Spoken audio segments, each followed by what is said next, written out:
Master నమస్కారం. Master CVV యోగమునందు ఆరాధించే దైవము ఆది బ్రహ్మము. అతననే మాస్టర్ అని పిలవడం జరుగుతుంది. ఈ సృష్టికి మూలం అతనే. ఈ సృష్టి మొత్తము అతని నుండి దిగివచ్చింది.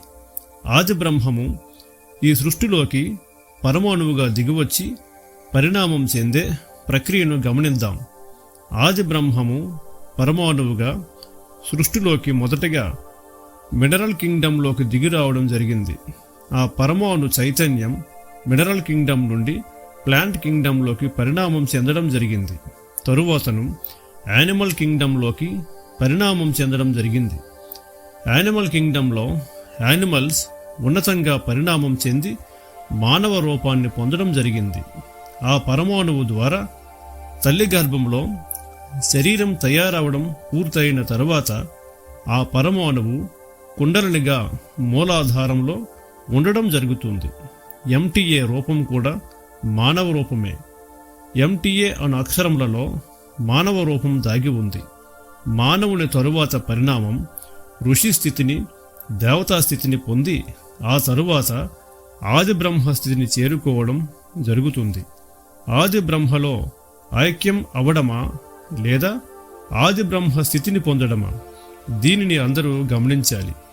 మాస్టర్ గారు నన్ను ఆరాధించే వాళ్లకు ఆది బ్రహ్మ స్థితిని ప్రసాదిస్తానని లేదా నా అంతటి వారిని చేస్తారని వాగ్దానం చేయడం జరిగింది. దీనిని బట్టి మనకి ఏమి అర్థమవుతుందంటే ఆది బ్రహ్మ స్థితిని పొందడమే నిజమని అర్థమవుతుంది. ఈ సృష్టి పరిణామంలో ఆది బ్రహ్మ మినరల్ కింగ్డంలోకి పరమాణువుగా దిగివచ్చి అక్కడ నుండి ప్లాంట్ కింగ్డంలోకి మరియు యానిమల్ కింగ్డంలోకి వెళ్ళి ఉన్నతమైన మానవ రూపాన్ని సంతరించుకొని దేవతా స్థితిని చేరి తరువాత ఆది బ్రహ్మ స్థితిని చేరుకోవడం జరుగుతుంది. ఇదియే సృష్టి పరిణామం. దీనిని ఊహా చిత్రంలో చూస్తే ఒక సర్కిల్లో ఈ పరిణామం జరిగినప్పుడు 360 డిగ్రీస్ కంప్లీట్ అయిన తరువాత ఆది బ్రహ్మను చేరుకోవడం జరుగుతుంది. ప్రతి జీవి ఇలా చేరుకోవడానికి చాలా సమయం పడుతుంది. అలా చేరిన వాళ్ళు కూడా చాలా కొద్దిమంది మాత్రమే.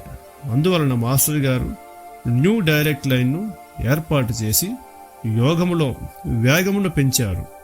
ఎవరైతే ఈ యోగాన్ని అనుష్ఠిస్తారో ఈ ఊహా చిత్రంలో చూపిన విధంగా మొత్తం ఈ పరిణామంలో ఈ సర్కిల్లో తిరగకుండా తొందరగా ఆది బ్రహ్మస్థితిని పొందే అవకాశం ఉంటుంది.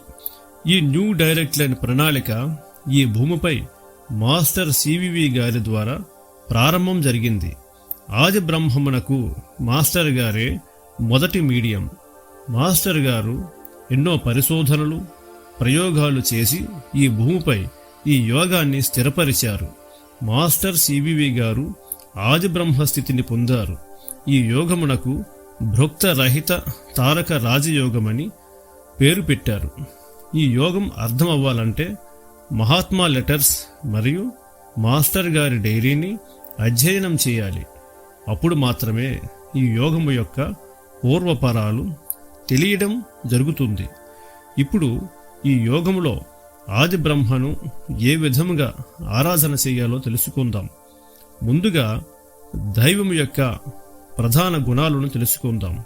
అవి ఓమ్ని ప్రెజెంట్, ఓమ్ని పొటెన్స్ మరియు ఓమ్ని సైన్స్గా చెప్పబడ్డాయి. ఓమ్ని ప్రెజెంట్ అనగా సర్వంతర్యామిత్వం, అనగా ప్రతి చోట ఉండే స్థితి. ఓమ్ని పొటెన్స్ అనగా సర్వశక్తివంతము అని అర్థం.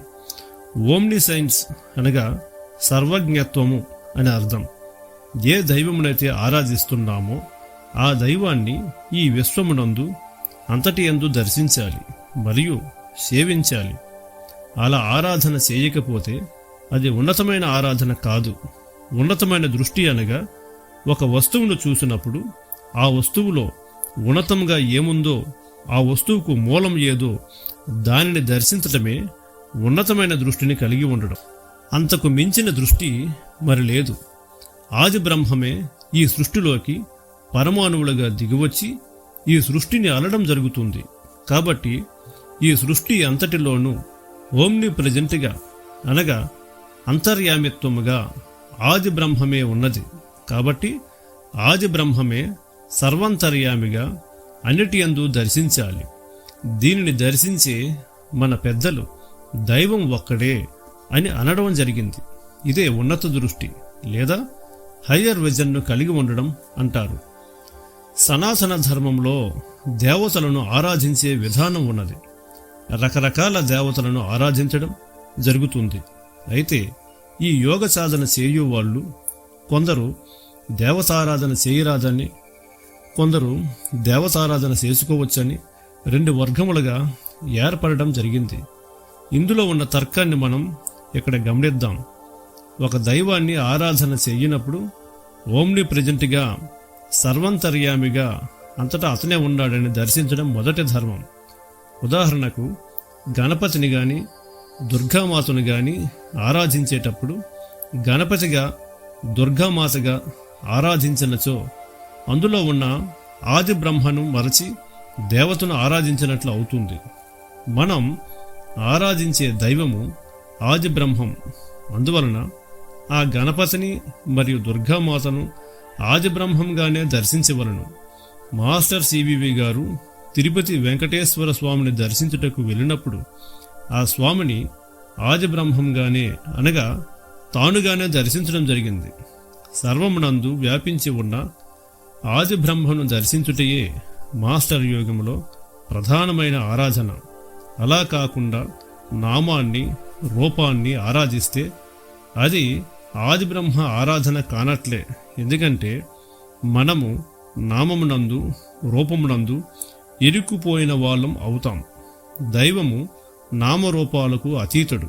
అందువలన ఎల్లవేళలు ఉన్నత దృష్టిని అనగా హయ్యర్ విజన్ను కలిగి ఉండవలను. దేనిని దర్శించినా అందులో ఉన్నతంగా ఏదైతే ఉందో దానిని దర్శించుటయే ఉన్నత దర్శనం.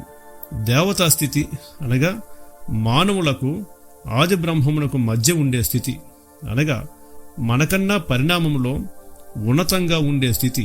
దేవతలు మనకన్నా పరిణామంలో ముందు ఉన్నారు కాబట్టి మనకు ఎల్డర్ బ్రదర్స్ అవుతారు. యానిమల్స్, ప్లాంట్స్ పరిణామంలో మనకన్నా వెనుక ఉన్నాయి కాబట్టి యంగర్ బ్రదర్స్ అవుతారు. అందువలన దేవతలకు మరియు ఈ సృష్టికి మొత్తానికి ఆధారమైన దైవమును ఆరాధించటమే ఉన్నతమైన ఆరాధన. ఇప్పుడు ప్రోటోకాల్ గురించి మాట్లాడుకుందాం. ఒక మీటింగ్లో ముఖ్యమంత్రి, మంత్రులు, ఎమ్మెల్యేలు మరియు సర్పంచులు మొదలగు వారు ఉన్నచో వారిలో ముందుగా గౌరవించేది ముఖ్యమంత్రిని. అలా కాకుండా సర్పంచ్ని ముందుగా గౌరవించినచో ఆ ప్రోటోకాల్కు భంగం కలిగినట్లు అవుతుంది. అక్కడ ఉన్న ముఖ్యమంత్రిని అవమానించినట్లు అవుతుంది. ముఖ్యమంత్రి వచ్చి నీవు ఎప్పుడైనా సరే నాతో డైరెక్ట్గా మాట్లాడి నాకే సంప్రదించు, నీకే సమస్య వచ్చినా నేనే చూస్తాను అన్నప్పుడు ముఖ్యమంత్రితోనే డైరెక్ట్గా మాట్లాడాలి.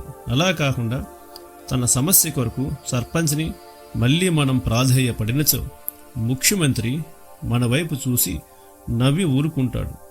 ఉన్నత దృష్టిని కలిగి ఉండడం అంటే అన్నింటిలోనూ ఏ వస్తువును చూసినా సరే, దేనిని చూసినా సరే దాంట్లో ఏదైతే ఉన్నతంగా ఉందో దానిని దర్శించుటయే ఉన్నత దృష్టి. మాస్టర్ గారే మన దైవం కాబట్టి అన్నిటి యందు మాస్టర్ని దర్శించుటయే ఉన్నతమైన ఆరాధన. సనాతన ధర్మంలో దేవతలు అనేవాళ్ళు మన దేహంలో ఉన్నారు కాబట్టి వారిని పొగుడుతూ కీర్తిస్తూ వాళ్ళ సహకారం తీసుకొని దైవాన్ని చేరే మార్గాన్ని అనుసరించడం జరిగింది.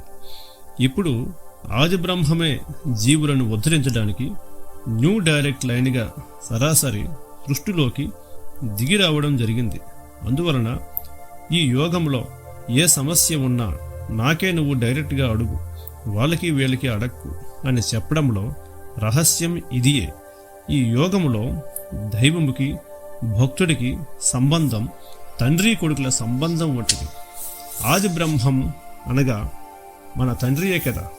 తన తండ్రికి పిల్లవాడు ఏదైనా అడిగితే తండ్రి కాదంటాడా? ఎంతో ప్రేమతో ఆ పిల్లవాడికి అది ఇస్తాడు. ఒక పిల్లవాడు తనకు అవసరమైనది ఇతరుల వద్దకు పోయి అడుక్కుంటుంటే ఆ తండ్రి బాధపడతాడు. అదే విధముగా మనందరికీ తండ్రి అయిన ఆది బ్రహ్మను అడిగితే ఆది బ్రహ్మ కాదంటాడా? ఒక తండ్రి తన సంపదను తన పిల్లవాడికి ఏ విధంగా అయితే ఇస్తాడో అదేవిధంగా తనను ఆరాధించే వాళ్లను ఆది బ్రహ్మ తన సంపదను ఇవ్వడం జరుగుతుంది. అందువల్ల ఈ యోగములో ఇతరులకు ఆరాధించకుండా తననే ఆరాధించమని చెప్పడం జరిగింది. అయితే ఈ సమాజంలో తల్లిదండ్రులను, గురువులను ఏ విధంగా అయితే మనం గౌరవిస్తున్నామో దేవతలను, ఋషులను కూడా అదే విధంగా గౌరవించవలను. ఆరాధన వేరు, గౌరవించడం వేరు. దీనిని అందరూ గమనించగలరు. అంతేగాని సనాతన ధర్మాన్ని వేరే మతముగా, చిన్నదిగా చూడరాదు. ఈ యోగములో కొందరు మాస్టర్ గారి భక్తులు సనాతన ధర్మాన్ని తక్కువ చేసి చూడడం జరుగుతుంది. దేవతలకు భయపడడం, దీపానికి భయపడడం, గుడులు గోపురాలను దర్శించడానికి భయపడడం జరుగుతుంది. ఇదంతా కూడా కన్వర్టెడ్ క్రిస్టియన్స్ ఏ విధంగా అయితే సనాతన ధర్మాన్ని చూడటం జరుగుతుందో ఆ విధముగా అనిపిస్తుంది. ఆది బ్రహ్మ సర్వంతర్యామి, వీటి యందు కూడా ఆది బ్రహ్మ ఉన్నాడు. కాబట్టి వీటి యందు కూడా ఆది బ్రహ్మను దర్శించడం ఉన్నత దృష్టి. లేనిచో ఆది బ్రహ్మ ఆరాధనలో లోపంగా మారును. ఎందుకంటే ఆది బ్రహ్మ అనగా సర్వంతర్యామి, అతను లేని చోటంటూ లేదు. ఏదైనా ఒక వస్తువును దర్శించేటప్పుడు దానిని ఆ వస్తువుగా కాకుండా ఆ వస్తువును ఆది బ్రహ్మంగా దర్శించటమే ఉన్నతమైన సాధన. ఏదైనా వస్తువును దర్శించేటప్పుడు ఆ వస్తువును ఆది బ్రహ్మంగా కాకుండా వస్తువుగా దర్శించినచో ఆది బ్రహ్మ ఆరాధనలో విఘ్నం కలుగును. దైవం యొక్క ప్రధానమైన గుణం ఓమ్ని ప్రెజెంట్ అనగా సర్వంతర్యామిత్వం. కాబట్టి అన్నిటి యందు ఆది బ్రహ్మను దర్శించుటయే ఆది బ్రహ్మ ఆరాధన. ఇలా దర్శనం చేయనచో సాధన విఫలమగును. సాధన యందు ఆల్రౌండ్ డెవలప్మెంట్ ఉండవలను. సనాతన ధర్మం అన్నిటి యందు దైవమును దర్శించమని బోధించుచున్నది. సనాతన ధర్మంలో ఉన్నతమైన జ్ఞానాన్ని మన ఋషులు ఇవ్వడం జరిగింది. ఉన్నతమైన మనోప్రవృత్తి ఈ గ్రంథములను అధ్యయనం చేయడం వలన మాత్రమే వచ్చును. అయితే ఈ గ్రంథాలను రకరకాల తత్వపరంగా చెప్పడం జరిగింది. శివపరంగాను, విష్ణుపరంగాను మరియు పరాశక్తి పరంగాను చెప్పడం జరిగింది. అయితే వాటిని చదువుకునేటప్పుడు శివునిగానో, విష్ణువుగానో లేక పరాశక్తిగానో కాకుండా వాటిని ఆది బ్రహ్మంగా భావించుకొని వాని యందు ఉన్నత తత్వాన్ని చదివినచో బాగుంటుంది. అలా కాకుండా వాటిని శివునిగానో, విష్ణువుగానో లేక పరాశక్తిగానో భావించుకొని చదివినచో లేదా అధ్యయనం చేసినచో తికమక పడే అవకాశం ఉంటుంది. ఆది బ్రహ్మ మేజర్ ట్రిపుల్ అయితే బ్రహ్మ, విష్ణు, మహేశ్వరులు మైనర్ ట్రిపుల్గా మాస్టర్ గారు చెప్పడం జరిగింది. ఈ మైనర్ ట్రిపుల్లో మేజర్ ట్రిపుల్ను దర్శించవలను. దీనిని అందరూ గమనించగలరు. ఆది బ్రహ్మము mineral kingdom, plant kingdom, animal కింగ్డమ్లోను మరియు దేవతలలోను అన్నిటి యందు ఆది బ్రహ్మము అంతర్యామిగా ఉన్నాడు. ఆది బ్రహ్మము నుండి దిగివచ్చిన పరమాణువు అన్ని కింగ్డమ్స్లలో పరిణామం చెందుతూ చివరకు ఆది బ్రహ్మస్థితిని చేరును. కాబట్టి mineral kingdom, plant kingdom, animal కింగ్డమ్లలో ఉన్న జీవులను యంగర్ బ్రదర్స్గా భావించి వాటి పరిణామమునకు తోడ్పడవలను. వాటికి తగిన విధముగా సేవ చేయవలను. మనకన్నా పరిణామంలో ముందు ఉన్న దేవతలను, ఋషులను ఎల్డర్ బ్రదర్స్గా భావించి గౌరవించవలను. ఈ సృష్టిలో అన్ని జీవులు ఆది బ్రహ్మ స్థితిని పొందుటయే ఆది బ్రహ్మ సంకల్పం.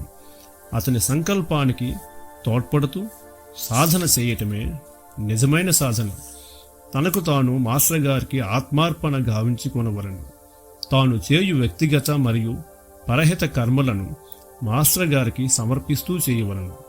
తాను మాస్టర్ గారి కొరకు జీవించుచున్నాడు అనే పవిత్ర భావముతో ఉండవలను. ఇలా చేయడం వలన తన యొక్క ఇండివిజువల్ కాన్షియస్నెస్ పోయి మాస్టర్ కాన్షియస్నెస్లో జీవించడం అప్రయత్నంగా జరుగుతుంది.